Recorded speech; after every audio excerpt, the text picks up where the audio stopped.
Congressman Quigley, welcome back to the program. Glad to be back. Thank you. All right, so you've served on the committees like Appropriations, Intelligence, Sustainable Energy, and the Environment. Talk about the importance of those committees and how they connect to this idea of sustainability. Sure. I mean, first of all, I'm an appropriator, and I'm a chairman, one of the 12 that fund the 12 bills that really fund the government.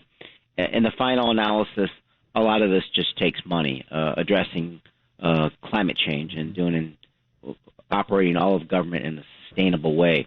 One of the obvious ways to do that is to say, put rules in there that are tied to the money, that you're going to act in a more sustainable way to get these resources.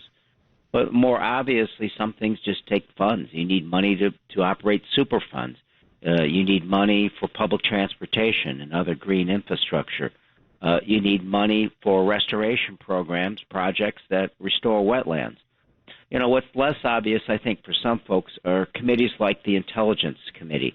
Under chairmanship for the first time, we held open hearings about climate change and national security, because I think for most Americans it's just not something that's on their mind to follow, right? The climate change is a national security threat. It's a threat multiplier, and if we don't do anything about it, it's jeopardizing national security and creating instability throughout the world. So, I guess I taught environmental policy for 10 years at Loyola, and I used to tell my students there, everything's connected. And if you're going to address these issues, you have to address them in everything you do in your life. And we have had a hard time in the last 4 years, at least, when even though withdrawing from the Paris deal and moving forward on other or back on sustainability issues. We've been sold as the American people that it's America first, that we'll take care of ours and don't worry about the rest of the world. But when you're talking about saving the planet, I mean, the word "the planet" is in there. I mean, there has to be some reach across the aisle, if you will, to other countries to make sure that carbon emissions and other things that play a big role in our environment and sustainability are being met. Sure. I mean, Madeleine Albright said it best: you can't lead by leaving. And the fact is, as corny as it sounds, when we think about communities, we say, hey, we're all connected. We all need each other. That is more true on a national and worldwide basis, especially when it comes to issues like climate change. We all need each other to act responsibly, and we cannot expect anyone else to act responsibly or act at all if we're not doing anything. We've spent the last 4 years going full speed in the wrong direction on this. It's so disheartening. You mentioned the withdrawal of the Paris Accord. I was leading a congressional delegation, one of the first of these many trips, to national parks to talk about the impact of climate change on those parks. We were at the headwaters of the Colorado River. They're talking about how live streaming, how 1 degree in temperature can dramatically change how much snow there is to rain, and how much is retained, and what that means for all the states that depend on that water. And at that moment, the president it was announced they're pulling from the Paris Accord. We're only hurting ourselves.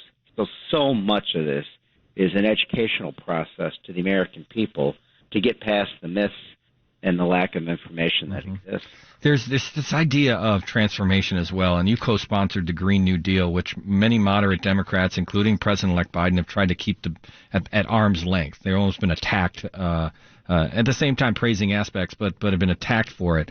But the concept of the Green New Deal, which I always enjoyed, was the concept that we fundamentally need to change the way we approach this, because we can't just keep doing this kind of piecemeal approach to this thing, that we need to be transformative. Do you still believe in that we need to be transformative when it comes to the planet? Well, I think another way to look at it is, it's called the New Deal for a reason. This country does things best when they go big, right? And we think of massive change that took place, and it was always wildly ambitious. Here we were in the worst depression. We put together a deal to give people hope, and it really transformed the people of the United States and the country itself. The same is true with the Manhattan Project. Same is true with the Apollo missions, the trip to the moon. So I think you're right. And in the end, the final analysis, I was at a press conference announcing the Green New Deal, and I think when I looked down the line, there were 8 of us. They all had 8 different visions in their mind of what the New Deal would be. In the final analysis, it is an extraordinary level of ambition, less specific legislation. It includes the aspects of what we're talking about: grid modernization, sustainability installed into all we do, carbon pricing, and so forth. But in the final analysis, we've got to think, as you say, we've got to think big. Mm-hmm. This is the big issue, the big challenge for the rest of our existence. Yeah. Mike Quigley represents Illinois' 5th District in Chicago. Congressman, thanks for joining us. Appreciate it. Anytime. Thank you.